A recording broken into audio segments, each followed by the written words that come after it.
Chase Thomas podcast. My nephew needs me to record. See, I already hate it. I hate it. All right, we're back here on the Chase Thomas podcast, where I'm still the aforementioned Chase Thomas coming to you live from Knoxville, Tennessee, Everything School HQ. We got a first-timer from FanRun Radio, Fox Sports Knoxville's Cody McClure, host of Talk Sports with John Reed, 7 to 10? 7 to 10 on Monday through Friday. It's 3 hours in the morning. He's up early, Cody McClure. Yeah, it's not really my lifestyle either, Chase. It was a big change for me when I came back in the summer in July. 7 a.m. When I got back, Russell told me you never really get used to it when you're doing morning radio. He did it for a long time, and I got to say, I think he was right, because I'm still not used to it. In fact, I think it's getting worse. It's getting harder and harder to do. 7 to 10, it's rough, man. But, I try to keep in mind that other people actually work.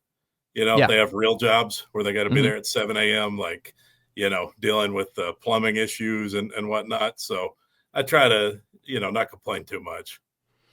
It is true, though. I mean, your circadian rhythm is what it is. There's a lot of science that, like, you can't really change that. Like, you can change your lifestyle and wake up at that time. That doesn't mean your body is going to feel refreshed at that time, no matter how often. Because I'm like you. I'm naturally a night owl, and I'm very envious of my father, who just naturally wakes up at 5 a.m. and just is like ready to attack the day and doesn't just has all the juice in the world first thing in the morning. And I'm like, that's just so, because that's how the world's set up, right? Like, those people, if you're a natural early riser, the world's your oyster.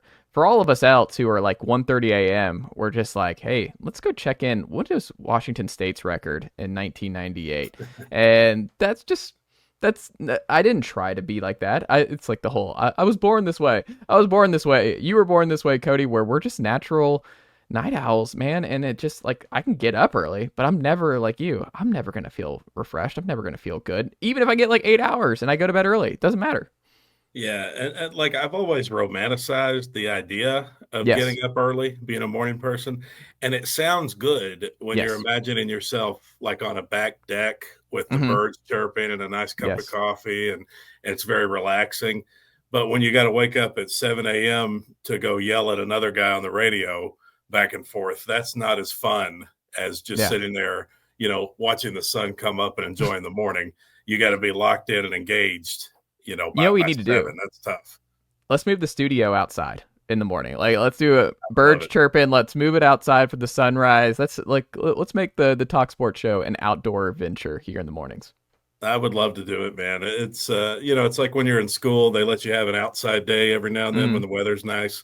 Like, your teachers would take you outside and let you just work on your worksheets, like on the picnic tables or whatever. That would be really nice if we could do that. Just enjoy the outdoors. But it is what it is. Like I said, everybody else is actually working out there, so I try not to complain. But it's still hard. The tough thing is, like, when you get these playoffs going on, or especially during football season, Monday night football, Thursday night football. A lot of nights you're not getting in bed until midnight, no matter what you do, if you want to stay up and watch the games. And so then you just got to kind of sacrifice that extra couple hours and just say, well, I just function on 6 hours now. That's just the way it's going to be.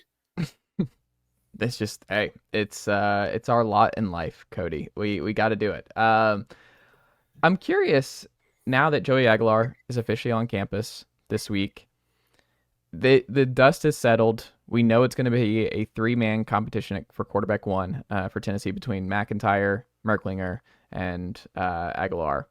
Do you have like a personal preference? Are you rooting for one particular quarterback to win this job? Because it has, like, the most interesting thing to me, Cody, is that every of the 3, whoever wins the job or even takes hold of the job this year, has huge ramifications on Tennessee football going forward, because everything is out of whack. Like, if you had Nico, like, this would have been it most likely, no matter what, for Nico. And then you have the clean 3-man competition between Jake, George, and Faison next year. And this year, it's not that simple anymore, because Nico's gone, and 2 of the guys who were not going to technically be in this competition until next spring now have an opportunity to jump the line a little bit and then cause a big ripple in terms of where Tennessee goes. So my gut is, if we gave True Serum to Heupel, he would say that like he hopes Joey Aguilar is just good and handles this job all season long so he doesn't have to do this.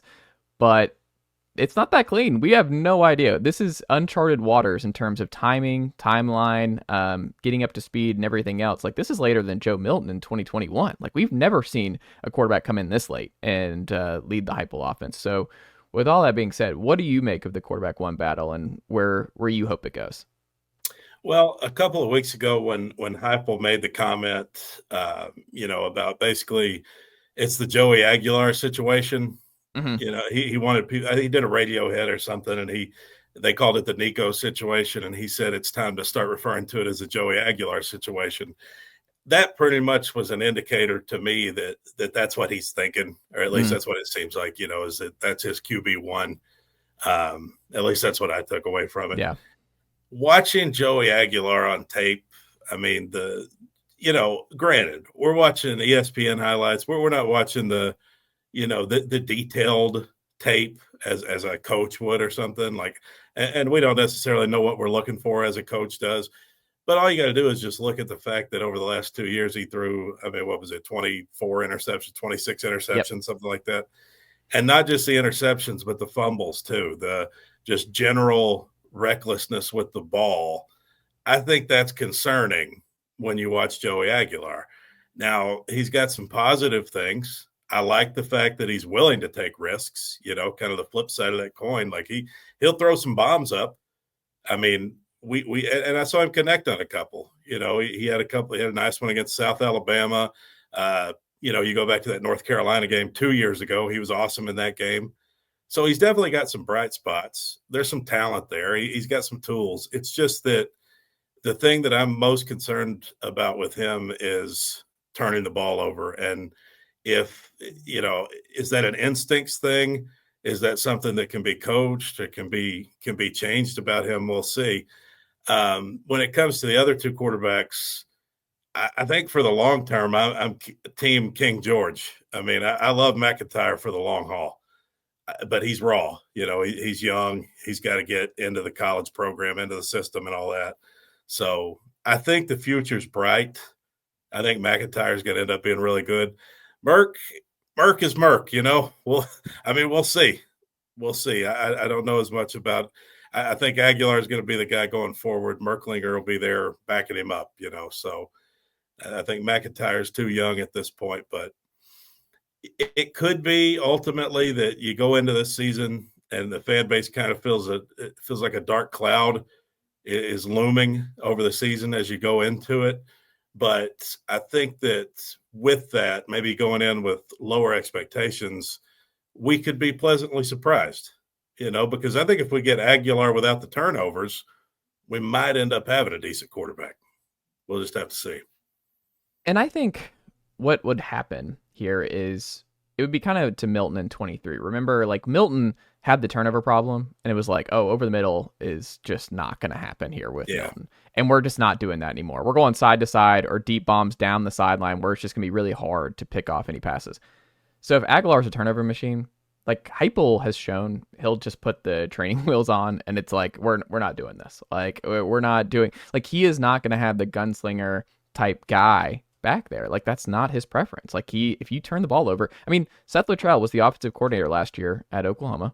The Jackson Arnold game against Tennessee in Norman, that was it. Like, Jackson Arnold got benched because he kept turning the ball over, and that was the OC, was Seth Luttrell. So I have a hard time believing that Tennessee, even with their quarterback situation being what it is, if Aguilar is a turnover machine, that they just are like, we live with it. It's just that's the kind of year we're going to have. I don't think that's going to happen. I just think the offense will go 12 personnel, and they're going to run it down your throat, similar to what they did the last 2 years. Like, I just think they'll go into a shell, and Heupel won't like it. Like, that's not what he wants to do, but if that's what he has to do to win football games, that's what he wants to do more than anything. Like, he's won 30 games in the last 3 years, and 2 of those last 3 years were below average quarterback play. Yeah, well, it depends on, what are we most looking forward to as a Tennessee fan? Am I wanting the excitement back in the offense, or do I just want to win games? Because you look at last year, I mean, you made the college football playoff essentially running that same offense. Yeah. People were disappointed last year because it wasn't very exciting. You kind of relied on your defense and your running game, but if we continue to do that like we have the last 2 seasons, then if you're successful with it, if you find a way to win 9 games this year, I think everyone will be pleased, more so than they were the last couple of years. And at that point, it'll just be reality setting in of just, I guess this is what offense is going to be now until Tennessee has an elite quarterback again. And so it might not be all that different from Nico, although you mentioned the throwing over the middle thing. I do think he brought you more in that regard than Milton or than Aguilar is going to bring you. So. Well, he also ran more. Like, the most annoying thing about the Joe Milton experience is that he had the same measurables as Cam Newton and did not want to put his head down and did not want to run the football the same way Hendon did, the same way even Nico did down the stretch. Like, that was part of what flipped for Nico, was like, he wasn't afraid of contact. Like, Nico was a warrior. Like, Nico put his, I mean, he's cracking helmets in the CFP game. Like, he was not afraid to put his head down and run. Like, and that just has to be, I think, a part of this offense, is what you found, is that, like, it can get ugly if the quarterback is not comfortable running and using his legs. And I just don't think that's naturally Joe Milton's thing. And I think that's just got to be part of whoever's the quarterback one under Heupel. Aguilar's got to run if he's going to maintain his starting job. And I mean, it's easy to forget, like when you say, like, I think fans will take the wins over another bad offense, or we shouldn't say bad offense, bad passing offense, because the running game has been great all 4 years. It's just the passing offense has been bad the last 2 years. 94th in conference play a year ago. I look at it. I think it's what's so fascinating about this now, to put a bow on the quarterback one part of it, Cody, is that if it's Jake, you could still sell me that Faison will come through and he might sit for a year or two because Jake's a redshirt sophomore. Maybe he waits it out because he's like, hey, Jake's not. We'll see if he can maintain a stranglehold on the job for multiple years. If they go to George or George wins this one as a true freshman, like, that's like a doomsday situation potentially for the quarterback room going into next year, because, I mean, in terms of just the amount of talent and the turnover that you might be looking at, because, like, Jake's not sticking around if George takes hold of this job down the stretch and they go to George. And then if you're Faison, you're like, well, if George takes this as a true freshman, he's a 3-4 year guy. Like, I'm not waiting behind that long. So George is kind of like a chaos situation for Tennessee, because it's like, that's okay. We're okay with that if George wins it outright against Faison and Jake in the spring into the summer next year. But if George gets into the game this fall, like, they go to Joey first and Joey struggles after the Georgia game, and then they give equal reps or something to Jake and George and see it out, and then George shows something. I mean, that was the Peyton Manning year, right? His freshman year is like, he was thrown into the fire when he was not ready. And he showed stuff, and it was like, oh, this is Peyton's job, and Peyton's going to be our quarterback for the next 3 years. That could be a George situation, and then that drastically changes that quarterback room. I think it's a good problem to have. Yes. If that's how it ends up, and when it comes to McClure, I mean, to me, I'd be worried about him not being here, even if Joey Aguilar is the guy. You know what I mean? I mean, which I know they got a new deal structured with Merck and all that, but, like, I just don't think he's your long-term answer in any way. I mean, personally, just looking at the young talent you got coming in, maybe Merck will end up playing at some point this year. Maybe we see him on the field, but I don't think he's going to be anybody to worry about in the long term for Tennessee football. That's just my opinion. I think George is a guy I want him to roll with. I think he's got a lot of raw talent. And if he is good enough, that remains to be seen, but could be a good problem to have if it ends up being him against Faison over the next couple of seasons. And you've got a real battle to see who the best quarterback is. I assume the cream will rise to the top on that and it'll all get taken care of, but we'll see. Who's your guy you think breaks out in 2025 for Tennessee? Who's your breakout guy, Cody McClure? Breakout, just the entire roster, just any player. Just the entire roster, the guy that you've pinpointed. You're like, this is my breakout guy. Man, my breakout guy, I think I would go with Peyton Lewis, or it could even be Deshaun Bishop, but I'll stick with Peyton Lewis. I think that running back position really gets highlighted at Tennessee. I mean, you mentioned it, every year they've been pretty elite in the rushing game. And it's almost like it sets up for every one of those guys to have a breakout year. Like, I mean, obviously we saw it with Jalen Wright, a little bit with Jabari Small, but not as much. And then Sampson kind of comes on the scene, and he's, best running back in the SEC. You have those wide lanes. You have that open field. I think your offensive line gets a lot better this year, and I think it's going to bode well for the running game. Now you got to have balance. You got to be able to throw it around too. But I'll take RB1, whoever that ends up being. I like Peyton Lewis, and I mean but is it just selfish of me to be like, I don't want it to be a running back because I missed the deep shots. I want it to be Mike Matthews more than anything because the most fun version of Tennessee in 25 is Mike Matthews. Like if Mike Matthews is a breakout guy, that means the win still might not be where we want him to be in 25, but that means this offense is going to be a whole lot more fun if Mike Matthews breaks out. Like that to me is like I'm just rooting every day. Like I don't believe in the depth for this receiver room in Tennessee for this year, but I do believe that Mike Matthews has the potential and the talent to be that guy. And if he is, man, that changes so much. Like I hope he's a breakout guy or the best player on this offense, because if he is, Tennessee's gonna be a whole lot more fun to watch. Well, and if it's not Mike Matthews, I mean, hey, what about Staley? He's a guy that people are excited about too. There's definitely some talent in that receiver room. I mean, it may not be Jalen Hyatt and Cedric Tillman, and they may not have Hendon Hooker to throw him the ball, but I'm pretty confident that those guys are going to be pretty good SEC level players. It's just a matter of, whether or not we can get the ball to them, I think is what it comes down to. Most underrated ball position coach based on what you've seen in the 4 years under Heupel. Who do you think doesn't get enough credit for being really good at how they've handled things? Well, it's hard to say because, Rodney Garner gets a lot of credit. Yeah. I mean, that's been generally your best unit, but I think he's pretty well respected. You definitely wouldn't have said Willie Martinez. But do you now? Man, I mean, well, that's a weird position group right now because you had Jacoby Thomas enter the portal. You had Ricky Gibson flirt with it. Yeah. And then you got Jermod McCoy coming off the ACL tear. So that's a little sketchy right now. So I don't know whether I want to say one way or the other on that. Nobody's been very happy with Glen Elarbee. Maybe it could be his breakout year, if this offensive line ends up being good. You got Lance Hurd, second year in the system. You got David Sanders as a true freshman, pretty good anchors, hopefully. Satterwhite at center.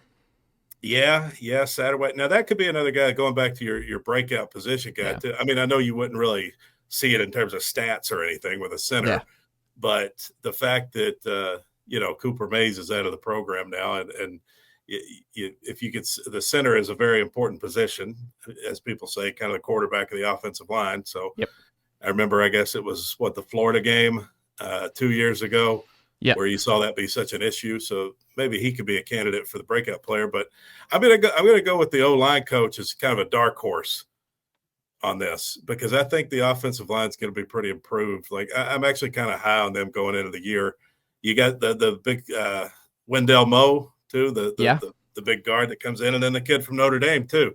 So I actually feel pretty good about where we're at. We'll see if all those guys can gel together, and an offensive line needs chemistry and continuity and all that stuff. But that's going to be my dark horse.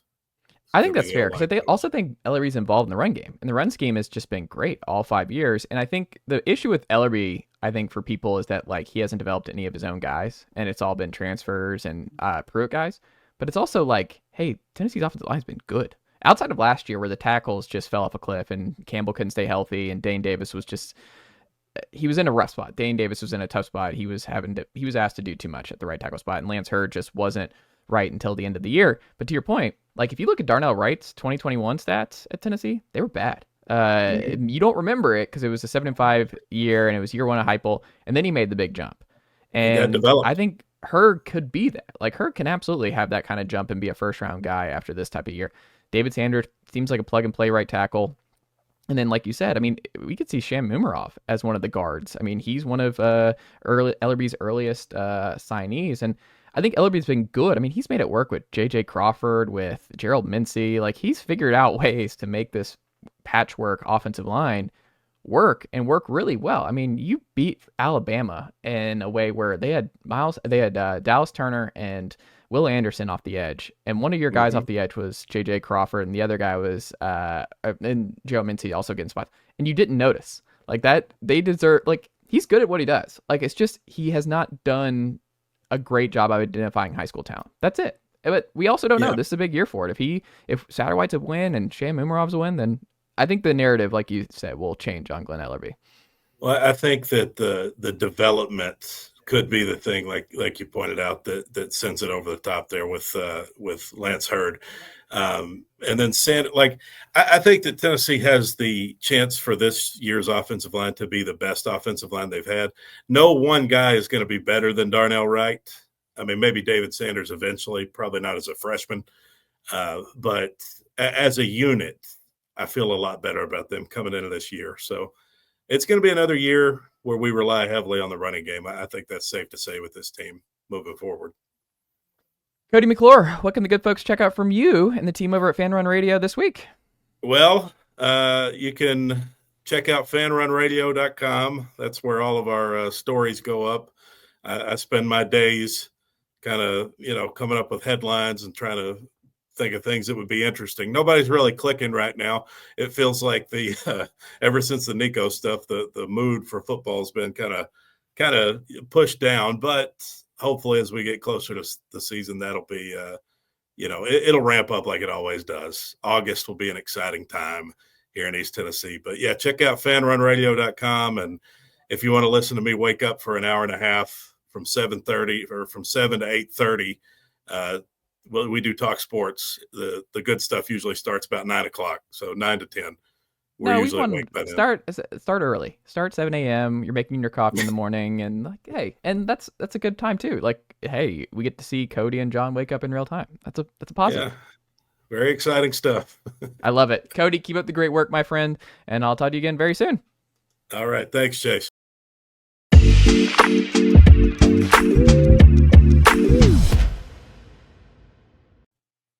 All right, we're back here on the Chase Thomas podcast, where I'm now joined by old friend Go Vols 247's own Ben McKee. Ben, good morning, sir. How are you? Good morning. I'm doing well. How are you? I'm doing pretty good, Ben McKee, as Larry David would say, and curb your enthusiasm. I could say that Tennessee baseball players, coaches probably can't say that right now. They're not just waking up on a Tuesday like things are pretty good. It's been pretty wild because you just keep waiting for this is the weekend, because every talking point the beginning of like the last month plus for Tennessee baseball has just been, well, it's a big series here. Like Tennessee's got to find a way to get 2 or 3. It's a big series for Tennessee to get, and I'm like, I'm kind of tired. Can we have not a big series? Can we just Tennessee's gonna win 3 or 10?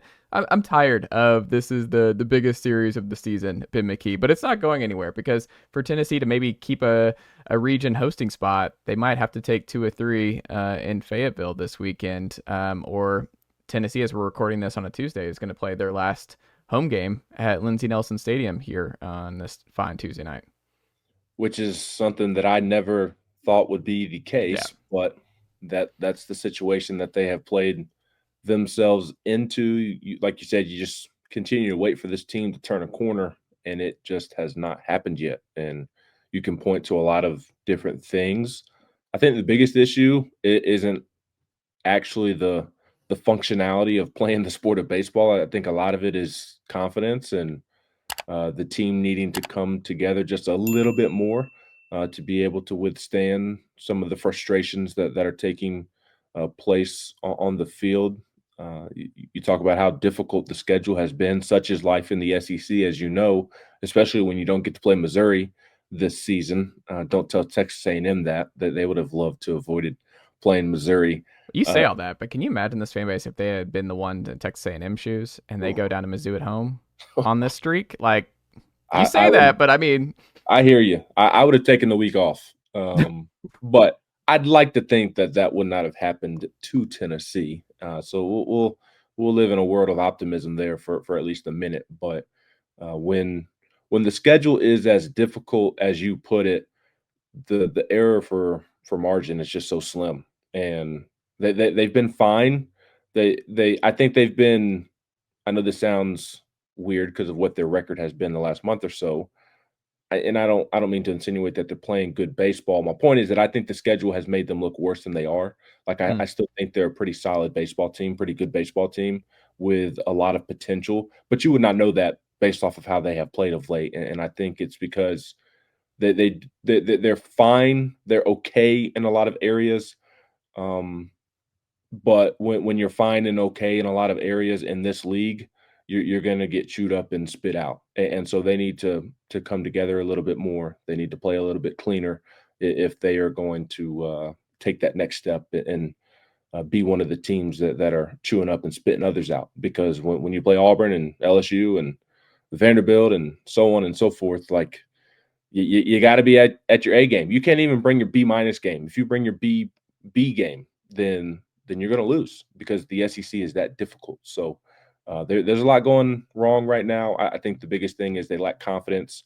But you talk about any area of the game, whether it be the bullpen, starting pitching, hitting, situational hitting, base running, you name it, they're not doing well in it right now.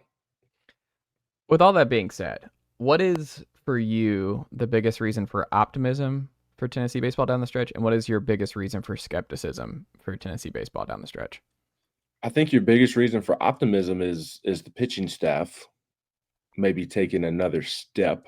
When you say pitching staff, do you mean the starters or the bullpen, or is it both?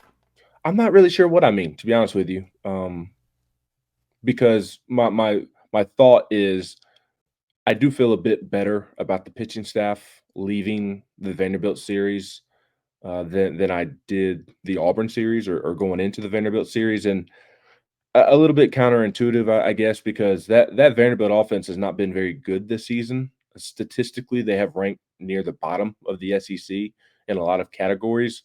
And outside of the Liam Doyle game, they scored 10 on Saturday, and they scored 7 on Sunday. So my optimism with the pitching staff is that this weekend I had the thought of it looks like a lot of different guys are close. Like I thought A.J. Russell took a step forward. I thought Nate Snead took a step forward. Tegan Coons, I thought, stacked another really good outing on top of his Auburn outing. Braden Krenzel, I thought the command was still a little bit of an issue, but I think that's more a byproduct of him continuing to knock off the rust of him missing a couple of weeks due to an illness. So you had, I felt like, guys take a step forward on the mound. Maybe there was a pitch here or there that they would like to have back, but in terms of the guys that Tennessee is going to count on the rest of the season, I thought those guys took a decent step forward, and I feel like that is a sign that they're about to pitch their way out of some things. I thought Franklin looked good up until the home run, which was as frustrating as all get out. Just grooving a fastball right down the middle in an 0-2 count, and of course he's not doing that on purpose. He's missing his location there, but I thought he had looked really good up until that point. Dylan Loy, I thought, looked really crisp outside of the solo home run he gave up. So that's 5 or 6 pitchers that, at least to my eyes, they looked better this weekend than what they had the last couple, especially some of those top names like an A.J. Russell, like a Nate Snead. Like if you get those guys pitching pretty close to their potential, and I say pretty close because I don't think we're going to see vintage A.J. Russell this year just because he's coming off the Tommy John. And I heard Tony tell John Wilkerson this week in his Monday morning interview on the radio that he doesn't think that we're going to see the A.J. Russell stuff from that Texas Tech start to open last season. But he's built up pretty good pitch count wise right now. He'll be at 50, 60 pitches minimum the rest of the way. So if you get those two guys going in the right direction, I feel like that changes the outlook of your pitching staff. So I'm a bit more optimistic there. I'm also more optimistic on Marcus Phillips than most. That's a whole separate conversation. But in terms of just the actual stuff in pitching, I think Marcus's stuff has been in a pretty good spot all year long. It's the fact that a single turns into a double, a single turns into a triple, the inability to slow down the running game that puts a lot of pressure on the rest of the defense. And I think they've made mistakes because of how much pressure they feel when runners are on base against Marcus. But I do think Marcus's stuff has been really good this season. And then the offense, the reason for skepticism for me is the offense, because I don't know that Reese Chapman is going to snap out of it. I don't know that Dean Curley is going to get back to looking like Dean Curley. I think it's more likely that Dean does than Reese does. But my just simple thought on the optimism, skepticism of both is that I think there's more guys headed in the right direction with the pitching staff and more guys likely to pitch out of it than there are hitters to hit themselves out of the funk that they're in.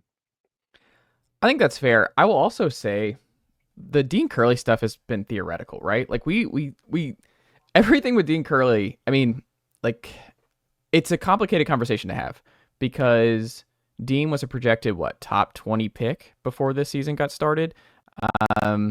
He changes his number from 23 to 1.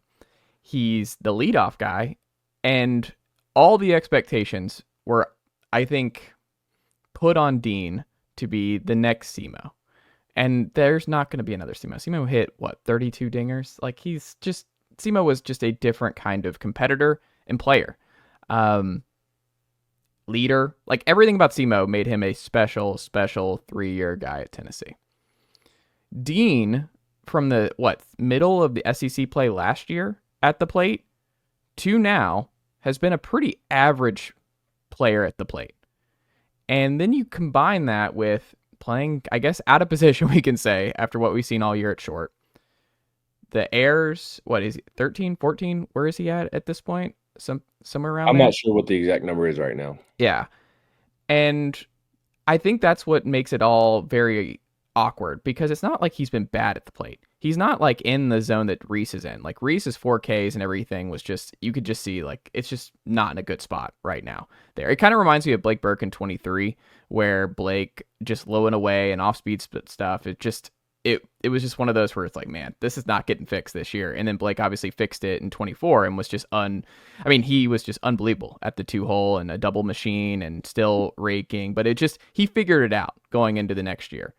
Reese, to your point, I'm like, I don't know, like his first scratch of the season, I mean, he'd started every game before that. Like that tells me like Tony's not gonna do that with the older players unless it's just like, man, we're seeing stuff that is just, I don't think this is a turnaround. And also Newey looks great. Like Newstrom, he's gonna be a dude. Like just go ahead and pencil in Newstrom here. I don't know if he's a 3-year guy or 2-year guy. When is his birth? I believe he's a 2-year guy. Okay. I think Levi Clark is the only one of this. Jay is too, right? Jay is a 2-year guy, I think. Are you sure? I thought I looked at Jay. I think Jay's a 3-year. You might be right. I know Levi's. I remember Levi. I know for sure is 3, which is awesome. Because I remember having that revelation early in the season. I think you're right about Jay. The more I think about it, I don't know. I can't keep him all. Manny's definitely a 2. Manny's definitely a 2. Yeah. I'm pretty sure Newstrom's a 2, and I think you're right. The pitchers are the other ones that are 2s. Tegan Coons is a 2-year guy. Anson Seibert, who was ranked higher than Tegan, but is sidelined this year because he had a version of Tommy John arm shoulder surgery that's kept him out of this season. He's a 2-year guy, but I think you're right. I think Jay and Levi are the only 3 years. Yeah, and look, it's just the way it is. But also some of those guys, maybe Anson just is worked up really slow next year, and it's like maybe he is a 3-year guy. Maybe he does stick around longer than you might think, or Newey does. Like I just don't know with the new era. Like we're going into some very different stuff next year anyway, roster wise. We are, and sorry to cut you off, but I think you could apply that thought to Dean Curley as well. I mean, I saw a mock draft. I think it was either I didn't click on it. I only saw the tweet. I actually saw it on Instagram, but it was either a hot board or a mock draft, and Dean was still like a top 20 player. Yeah. So the thought there, I guess, would be that a team still falls in love with him, as they should. I'm a huge Dean Curley baseball fan. I think he has the right makeup. I love the kid. He can do a lot of things really well. He's just kind of in a funk right now. But you say that, you've watched every game of Dean Curley at Tennessee. Like, the thing that blows my mind is just the power is just not there. Like he's hitting the ball is just not gonna. I don't know if it's a launch angle thing. I don't know if that's just by design. I don't understand why the power from the middle of SEC play last year to now is just not there. Like Dean is not a power guy at all, and I think that's one of the preseason misses I had of just like expecting Dean to kind of make the leap there with the power in year 2, and it's just I don't understand it. Like, have you talked to him about it, or the staff, of like why Dean just has no power at the plate anymore at all? I have not. Something I should do. So I will report I'm back not trying to put more on your plate here, Ben. Ben is one of the hardest working guys here at Vols Media. Well, as you were talking, I was actually thinking to myself, that'd be a good question to ask, because like you see it obviously, but I don't know. I guess Dean's one of those guys because of the potential. You're just always waiting on him to snap out of it. Yeah. And I do think he's barreled a couple of baseballs of late that either because of the rain, the weather, maybe died down on the warning track because it wasn't blistering hot outside, that here in a couple of weeks it maybe gets out of the park. But yeah, it's obviously something very technical, which is out of my zone in terms of breaking things down. I can break it down on a very simple level, but not a more advanced technical level. And I would imagine it's something like that. And I think what speaks to it being something technical and in his swing fundamentally is because there's a lot of the same results going on with Dean right now. It's a ground ball to the left side of the infield that he kind of chops. He's striking out looking, which that's the mind tying up the hands or the swing or however you want to say it. That's him looking for one pitch and not being able to react or make an adjustment if he sees something different mid pitch. And then there's a couple of can of corns in there as well. I thought he actually played better than he has the last weekend, but his power numbers are still down, to your point, which has been surprising. But I kind of wonder if he's a 2-year guy. I know he's, as I was saying, like I saw him kind of still ranked and projected in the top 20-ish, still first round. But I wonder if once the season comes to an end and teams really start to dig into the evaluations, which they're always digging in, but now this time of year, postseason, you see everybody at the conference tournaments and NCAA tournament games, and then they'll have the MLB draft combine. They really start to dig in these next couple of weeks. I wonder if we'll start to see that change. I still am a huge believer in Dean Curley long term, but short term, I do wonder the feedback that he receives. Yeah. And I mean Reese too, by the way. Reese has got Reese another too, one. Dean was supposed to be a first round pick this year. Yeah, but I'm saying Reese has had the kind of year where it's like, oh, Reese we all just penciled in Reese, this is it. But Reese might be a one more year guy just to raise his draft stock back up. Yeah, I'm with you. And Cannon Peebles, maybe under that same category. But there's a couple of guys starting with Dean that I wonder if they're back another year. And in Dean's case, like he's still a second or third round pick at worst, which is a lot of money. But the flip side of that is you can tell yourself, I can spend another year developing at Tennessee, play myself back into a first-round pick. Top 15 type guy. Yeah, and my signing bonus at that point is much higher than being a second or third-round pick, and I get to play college baseball instead of go play in the middle of nowhere where nobody's in the stands, potentially in an awful part of the United States where it's cold. And like so I wonder. I would not get my hopes up right now of that if I'm a Tennessee fan, but I just wonder if he's played himself out of that first round pick. And it's going to be somebody. Someone's going to stay. Like one will stay. The least likely. I think the most likely is a Cannon Peebles, a Reese Chapman. On the mound, I think everybody would say Marcus Phillips, but Marcus's stuff is so good that a team will fall in love with him and say, we'll fix the rest of all the being slow to the plate. We'll fix that later.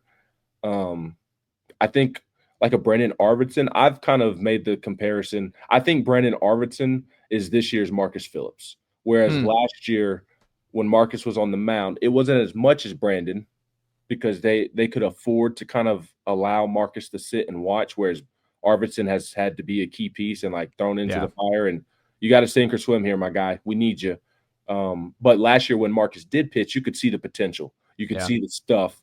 And like with Arvidsson, you see the potential. You see the stuff. He's a weekend guy next year if he comes back. Yeah, I agree. And assuming he takes that next step that Marcus has with the command and consistently throwing strikes, getting the walks down, he's a guy that his stuff would get him drafted and surprise people. People, why did he get drafted? He wasn't that productive. Well, the stuff is there. It's just a matter of who can hone it in. And I think another year with Frank Anderson, you would see Arvidsson, who is also a JUCO guy like Marcus. I think you would see him take the step from a pitching standpoint that Marcus has this year as well. So he's a guy on the mound, like going into the year, I thought he was one and done. He nearly got scooped up in the draft coming out of JUCO last summer. So I was already kind of thinking, he won't be back another year. But I think on the pitching side, I think you have Reese Chapman and Cannon Peebles on the position player side that it certainly applies to, just speaking off the top of our head. And then on the pitching, the first one that comes to mind is Brandon Arvidsson. And I think that would do this team a lot of good because there was a lot of turnover from last year. Yep. Not an excuse for the rut that they're in now, but I do think it's a slight reason of why they're lacking confidence because a lot of guys in new roles haven't been through this before. So to get some guys who have been through it before and take that next step with Tennessee's player development, I think that would be big for next year's team. For sure. Final baseball thing. I'm curious from your perspective, Ben. Because the musical chair stuff seems like Tony doesn't want to do that at this point in the year. It's May 13th and with the lineup, and it's still just very different. You don't know what you're going to get when you first see that tweet pop up from Tennessee baseball over the weekend. But if you were in charge of the lineup card the rest of the way, and you have to pick one lineup to just ride with from here on out, what is your 1 through 9 and then your weekend rotation? Ooh, put me on the spot here, which I don't mind. Weekend rotation, I would not change anything that we saw this past weekend. I'd still have Marcus Phillips on Saturday. I'd have Tegan Coons on Sunday. Or at this point in the year, you say I'd have Marcus Phillips game 2, Tegan Coons game 3. Right. This weekend is Thursday, Friday, Saturday, so you can't say Saturday and Sunday. But and now that would change if Tennessee hosts a regional. I think Liam Doyle has to pitch game 2. If Tennessee's a 1 seed playing a 4 seed, Liam has to pitch the second game of that weekend. Now, if Tennessee goes on the road and you're a 2 seed playing a 3 seed, then you can't afford to have Liam pitch game 1. I guess you could have the thinking of like, hey, we'll still roll with Liam on Saturday in game 2 of this weekend because at that point, Liam is the one pitching you to a 3-0 start to the weekend and putting you in great position to advance to a super regional. Or if you lose that opener, even if you didn't throw Liam, now you have Liam pitching with your season on the line, which obviously gives you a lot of comfort. So we'll see what they do in the postseason. But just keeping it simple right now, I would not change any of the starters. My thing with the starters is with Marcus, the base running stuff is a huge issue. I'm not denying that. But I trust him. I don't think there's an obvious guy that also prevents people from getting on base. So I would rather Marcus's stuff, which has been good all year, I'd rather give him a shot at pitching out of those jams with runners on second and third, which he has often done this season. I think that's a more likely scenario for success right now than another starting pitcher. But you just don't have any options really to start games. I think if you change starting pitchers, I think you would go to a Dylan Loy or maybe even a Nate Snead and see what happens there. You don't think they would just go to AJ? No, because they just tried that. And the fact that they moved him off of game 3, to me, is very telling. I think the Marcus thing is just hard because, like you said, he's been your second best starter all year long. Marcus has been good. But the runner stuff is a problem. Like, it's just like you're not fixing the high kick stuff in the middle of the year, this late in the year, I should say. So you're like, how do you sell that? Because do you lose Marcus if you move it? And you can't put him in the late innings. Like, that's the worst time to move him. So it's just, I don't think Tony's in a rough spot because Marcus is really good at what he's good at, and he is unbelievably awful in what he's actually bad at. And it's not getting fixed. Like, you know what I mean? So it depends on like how the team looks at it, like the actual guys in the lineup. Because like you said, at the top, it's putting pressure on this defense. Like, anybody who gets on is going from first to third potentially very quickly. And it's just a lot of pressure on them to like make plays because they know guys are gonna try and steal. They're going to try and move around the diamond when he's on the mound. But if he's a strikeout machine, pop fly guy, like he's just gonna mow dudes down. And he's been great. Like he's been really good in a lot of ways. But man, it's just such a weird, unique situation for Marcus that like I couldn't imagine what Frank and Tony are dealing with here because they're like, I don't know what to do. Like I don't know what the answer is because you can't put him in a late inning role. And it's not like a AJ Causey situation last year where you could just put Stamos in there from the beginning and just there was like a mental block of like the first inning just can get away from AJ and but then he settles down and can give you 6 straight innings where you're like, wow, that was like 30 minutes of time. He has like 5 Ks and AJ Causey just got us to the 7th inning. but he was able to, like, it's a different set of circumstances here. It's not a Burns situation where you're moving Burns off because he's getting shelled early into the bullpen.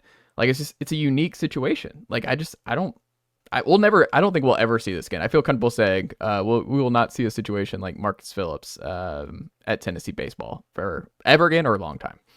It is very frustrating. I think the source of frustration is why you saw Tony publicly call him out over the weekend. Yeah. Tony has never done that.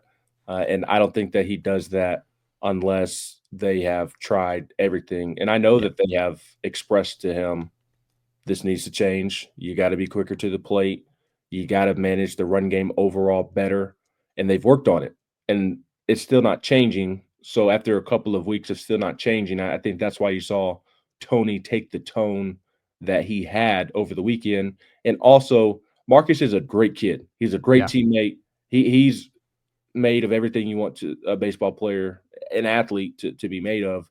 And so I think that Tony realizes that he can handle it, and he wouldn't press that button. So there's not another option in my mind. I guess technically you could start Dylan Loy. I think that would be the most.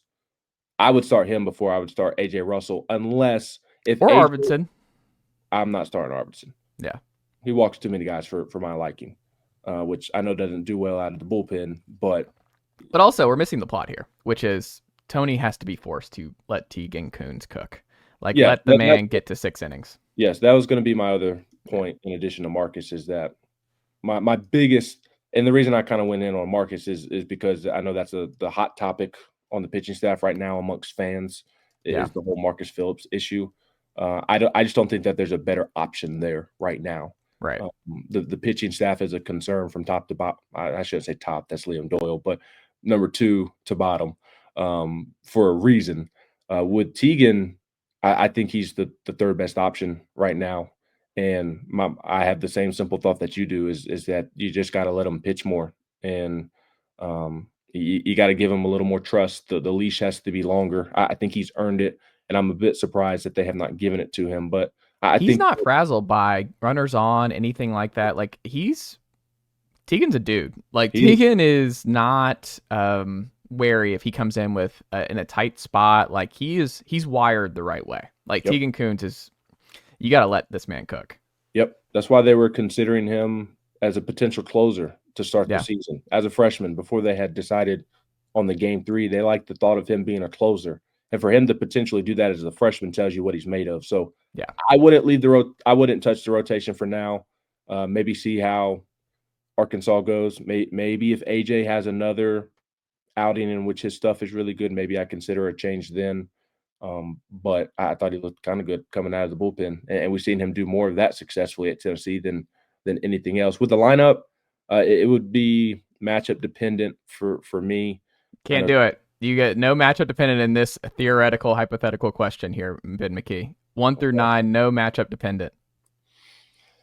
That's almost an impossible question. I guess Levi Clark would be my DH. I assume that's the point that you were wanting me to get to. Dalton Bargo would be my third baseman. Yeah. Okay, who do you have in left then? Jay Abernathy. Okay. And then I don't know what I would do in right field because I think you got to go Nystrom the rest of the way. I do as well, but is it fair to your veteran to do that after sitting him one game? Do you go back to him and give him another chance? Like, I don't know what the fine line is there. If Nystrom's not in right, then I probably put him in left over Jay. Nystrom's got to be in there somewhere. That's a way around it, yeah. So I think it depends on, do you trust Jay Abernathy or do you trust Reese Chapman more in left or right? Or I don't think Manny Marin's been talked about enough. I mean, I like Manny. I think he's better defensively than he's shown at times. I think he's just made some freshman mistakes. He's had some big swings as a freshman. So I'd be perfectly fine with him at third and Bargo in left. Bargo has looked better defensively in left than he has at third outside of the one weekend. I think that was Kentucky that he looked really good over there at third. I don't know. It's really tough. I think it boils down to who do you trust more out of Reese Chapman and Jay Abernathy. Reese is obviously the veteran. He stuck it out, waited his turn. That should mean something. But I also think Jay Abernathy would give this lineup something that it needs, which is a different look, a different profile, more speed, more athleticism, somebody that can lay down a bunt, somebody who can steal bases. I think that could be a nice boost for the offense. So here's what I'll say. I'll go a little off the cuff. I'll go J.R. Abernathy in left, Reese Chapman in right field, Dalton Bargo at third base, Chris Newstrom at DH. I think Newstrom's been better than Levi Clark. Levi's hitting 182 in SEC play. I know you told me, and I'm only saying this because you told me I can't do it based off of matchups. If a righty is in the game, then I'm starting Jay Abernathy. If it's a lefty in the game, then I'm starting Levi Clark. But those are kind of my swing guys with the lineup, depending on the pitcher and the splits of the pitcher. But Newstrom's been better than Levi in SEC play. Again, Levi's hitting like 182. I think he has 1 home run. I don't know what – by the way, Dean has 13 errors in SEC play. I'd looked that up. He has 7 in SEC play. You'll have to ask Shumpert about who has the second most errors in SEC play. Ariel Antigua has 6, which is shocking when you think that Dean Curley has 7. It feels like he has 70, and Ariel has 1 less than him. But I've got the hitting numbers in front of Newstrom is hitting 261 in SEC play, no home runs. I was curious if Newstrom had hit a home run in SEC play. So Newstrom has a better average by almost 100 points. Levi has 1 more home run, and that's 10 more at bats for Levi. So I think the sample size, I think the ceiling is still higher with Levi, but I think Newstrom's been more productive. I love the lengthy at bats, 10, 12 pitches almost every time. Now let's take the next step and prevent that from being a strikeout after every long at bat. But I would go Newstrom. I think they need to add the element of Jay Abernathy, that he can provide something different. And then I think Newstrom's been better than Levi. And I'm not giving up on Levi. They still need to continue to work Levi in and hope that it clicks for him. But if you're telling me one or the other, I'm going Newstrom. I love it. Ben McKee, what can the good folks check out from you over at GoVols247.com this week? Yeah, a lot of Tennessee baseball coverage. Moving on to Belmont tonight, senior day for Hunter Ensley. Hopefully the weather cooperates. And then you've got Arkansas Thursday, Friday, Saturday this weekend. And the SEC tournament, first time ever that all teams in the league will be competing in it. A new format this year, 16 teams. So that'll be a lot of fun. So plenty of Tennessee baseball coverage as the postseason really begins to gear up. I love it. Go subscribe to GoVols247 today if you have not already. Ben McKee, thank you as always, my friend, and we'll check out in again very soon. Thanks, Chase. Nicely done, nephew. The Chase Thomas Podcast. Hell yeah.